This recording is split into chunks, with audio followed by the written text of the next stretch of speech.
the side they played on Thursday night certainly left everyone at the MCG rocking. If you weren't a Carlton fan, and even people who just tuned into the game because of the Richmond youngsters. But I want to highlight the senior players as well. I know we'll keep raving about the youngsters and their composure, but you don't play that style of footy or being able to compete if the senior boys don't come along.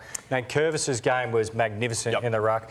Taranto, Hopper, Ross, he's counted as an old boy now at 24 years of age. Nick Vlosten started the game absolutely magnificently down back. So the importance of senior players when you're bringing young guys through is just absolutely vital, because you protect them and actually you show them the standards and the way to play footy. In reflection, you go to yesterday, Gold Coast versus West Coast, and I've just highlighted Tim Kelly in particular, and especially off the back of his comments over summer.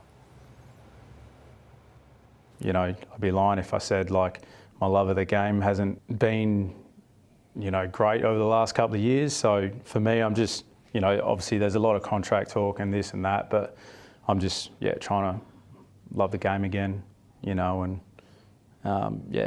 hopefully that comes.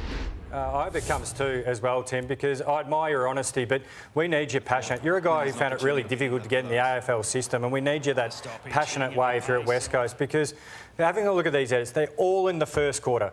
Brand new coach Spike that we all talk about. You're fresh, you're ready to go, you're home deck, you're playing Gold Coast Suns who haven't had a great away record, and these efforts just aren't good enough. And I know I'm picking Tim here, but you could go Cripps. Baker wasn't great either. Even some of the other senior players. Pressure rating, you know, the magic hot dog of footy, we don't know what goes into it, but it's a good measure as well. Is actually your intent to get after the contest. And look at this. This is horrible numbers, no matter whether you're round 1, round 23.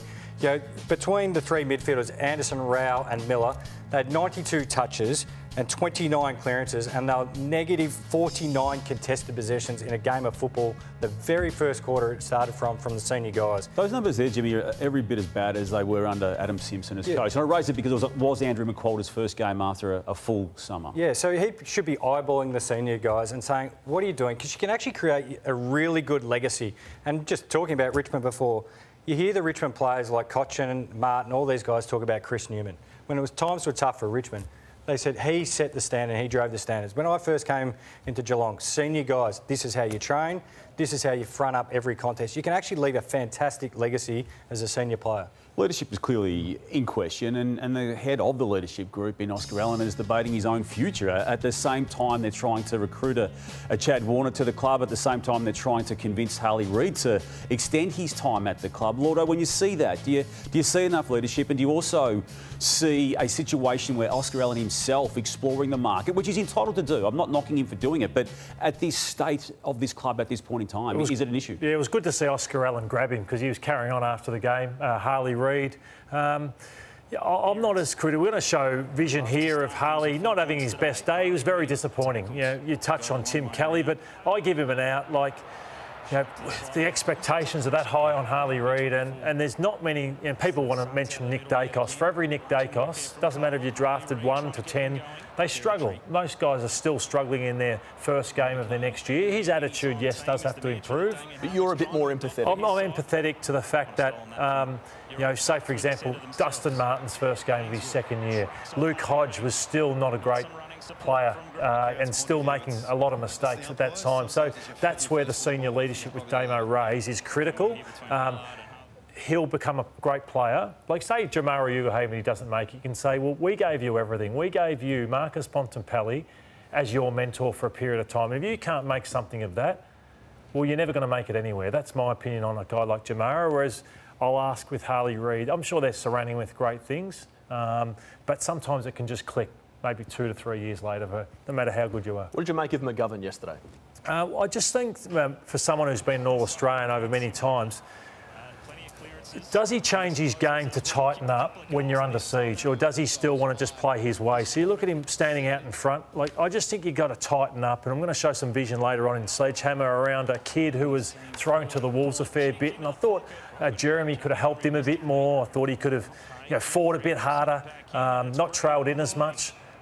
For such a senior player. So I was a bit disappointed in his game as well. And just on Tim Kelly, you motivate yourself in this game. So I've heard him now for a period of time. But I had many periods where I didn't love the game. I didn't love the game for a lot of my career. And I wasn't looking for somebody else to motivate me. You just got to do it yourself. And I think he's had the poor me for a period of time. And I think it's on him now to get himself and his team back up there, because he's the one on the big bucks. So I feel for Harley Reid, because who's he looking to in that midfield? Elliot Yeo's not there. So you think Tim's sounding selfish? Yeah, I just think, like, you're the one that should be directing and helping others, which he didn't do on the weekend. The Suns were pretty good. We've smashed them week after week in the last couple of years for their poor away form, but they did what they needed to do. Yeah, their talent is undeniable, and we always talk about their talent. Obviously, up forward, Ben King was commanding 6 goals. Now the guys they've brought in from other clubs are having a real impact, of course. Long kicking 4, you've got the 2 guys across the half-back flank, and I mentioned the midfield, but that was led by Big Witsy, of course. So that's why I think the time is right now for the Suns to play finals, because they don't really want for anything. Dimmer's had a year, to start making different sausage recipes, as he talks about. Now it's time to serve them up something good.